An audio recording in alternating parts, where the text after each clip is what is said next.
मोहतरम जनाब रौन नईम साहब, चौधरी आशिक हराई साहब, स्टेज पर बैठे हुए मौजूद मेहमानान गिरामी, मौज़ीन इलाका और मेरे हल्का के भाइयों, दोस्तों, बुजुर्गों, अस्सलाम वालेकुम। सबसे पहले तो मैं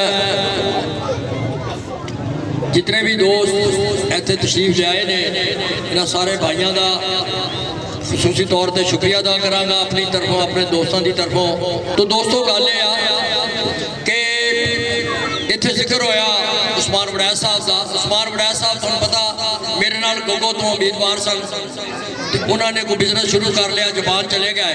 बहरहाल उन्होंने मेहरबानी, उन्होंने शुक्रिया। वो बदस्तूर जापान तो बैठ के भी साढ़े वास्ते नेक ख्वाहिशात का इजहार कर रहे हैं। उन्होंने इतों के सारे सैंती वाले दोस्तों गोगो के जिन्हें उन्होंने साथी दोस्त ने सारे उन्होंने फोन करके पैगाम दिता कि तो चौधरी इरशाद साहब और बूरे वाले जो चौधरी आशिक हराई साहब इस पैनल में तुम सपोर्ट करना, इन्हों की इमदाद करनी है। उन्होंने बड़ी बड़ी मेहरबानी, बहुत शुक्रिया। तो दोस्तों गल यह कि एक बंदा होंदा आजमाया, एक नूं आजमाउणा, ते इंशाअल्लाह ताला तुसीं सानूं पहले आजमा चुके हो। 5 साल मैं गुजारे ने, ते चौधरी आशिक साहब मेरे पैनल च ने, चेयरमैन बल्दिया यह भी रहे ने, कि असीं इकट्ठा साडा टन्योर सी, मैं MPA सी, ये चेयरमैन बल्दिया सन। ते मेरा ख्याल आ कि जिन्नी डिवेलपमेंट, जिन्ने तरक्याती काम बेलॉस बगैर लालच तो सब तो वड्डी जिहड़ी चीज़ होती है कि तुसीं कोई भी काम करते हो वो ईमानदारी पहले होनी चाहिए है। और साडे जितने भी तरक्याती, मैं दावे ना कह सकता कि जितनी डिवेलपमेंट असां कराई आ, कोई 1 रुपए का कमीशन लिया होवे, कोई नजायज़ कोई काम किया होवे, ते बिल्कुल असीं जुर्मदार आ। साडा गिरेबान पकड़ो और सानू पूछो कि जनाब तुसीं फलां काम किया सी और उहदे विच कमीशन लिया या गलत काम करवाया या कब्जे करवाए या 2 नंबरी की। और जितनी मेरी पब्लिक डीलिंग सी, मैं अल्लाह की जात तो डर के कहना बगैर लालच तो वोटा का दौर होना आया। 5 साल दोस्तों के शाना बशाना चले और दिन रात चले आ। मैं समझदा कि जेडे अज नवे नवे आए ने, ये पहला 5 साल दौर गुजारिया, पहले अपनी दसन दसी 5 साल किया की आ। साडे दौर तो बाद एक इट लगी होवे 5 साल जे आगे तुहाडे नाल दावा करन के लो जी सानू वोट दिओ। जेड़ा लोगों ने काम करके विखाए ने, उन्हां दा हक आ, उन्हां दा राइट आ, बेलॉस उन्होंने तुहाडी खिदमत की आ। और ये जेडे कुछ विच फिर रहे ने, ये सऊदी अरब तो आउंदे ने, लाहौर कराची तो आउंदे ने, ते 10 दिन 15 दिन कंपेन करके वोट मांग के ते शाम नूं इन्हां दे टैलीफोन बंद होने आ जिस नाल इलैक्शन मुकना। तुसीं नंबर करना ते इन्हां दे फोन बंद मिलने आ। किसी ने लाहौर टुर जाना, किसी ने सऊदी अरब चले जाना, किसी ने कराची चले जाना। ते अलहमदुलिल्लाह असीं इत्थे मौजूद आ और मौजूद रहना, हर गमी खुशी च असीं शामिल होना, तुहाडे शाना बशाना चलना और तुहाडी खिदमत करनी, पहले भी कर रहे हैं, आइंदा भी करांगे। बाकी रह गई डिवेलपमेंट, मेरा ख्याल पूरे वाले शहर के डिवेलपमेंट तो मैं समझदा इन्नी ज़्यादा होनी चाहिए कि हाले भी जी हो रही है।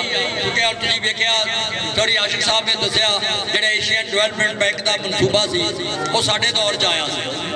सड़क बन रही, वक्ती तौर पर तकलीफ जरूर आ, मगर जिस वेले शहर बन जाएगा, सीवरेज सारा चालू हो जाएगा, तुम वेखोगे खूबसूरत तरीन शहर होएगा।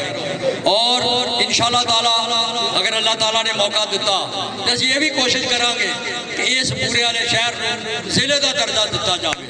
क्योंकि जिहड़ा बूरे वाला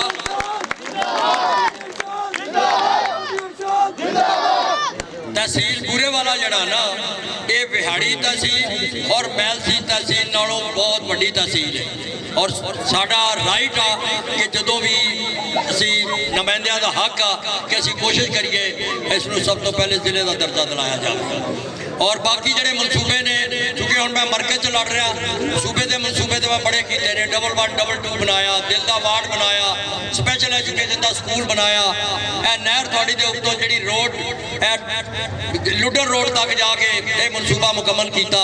मैं समझदा है कि ऐसे प्रोजेक्ट ने जिहड़े साडी शहर की खूबसूरती वास्ते भी, लोगों की डिवेलपमेंट तरक्याती किन्नी डिवेलपमेंट हुई है इस नहर के उत्ते, किन्ने लोगों को इसका फायदा बेनीफिट पहुँचा।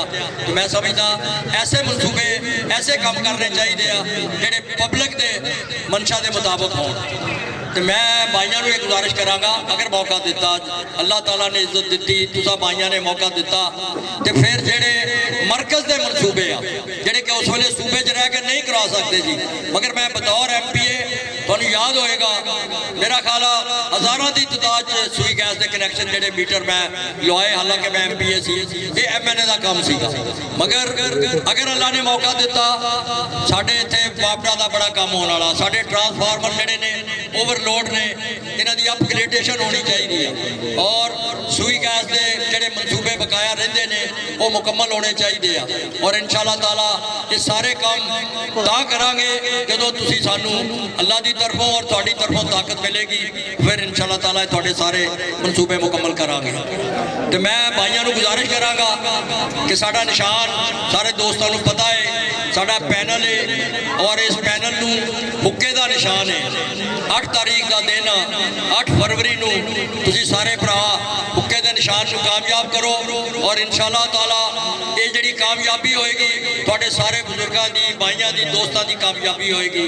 मैं MNA होवांगा, ये MPA होणगे आशिक साहब, ते तुसीं सारे MNA MPA होवोगे इंशाअल्लाह ताला। मैं इन्हीं अल्फाज नाल फिर एक दफ़ा राव साहब का और राव साहब की सारी टीम का और अहले इलाका का शुक्रिया अदा करांगा। भरावां दी बड़ी मेहरबानी, बहुत शुक्रिया।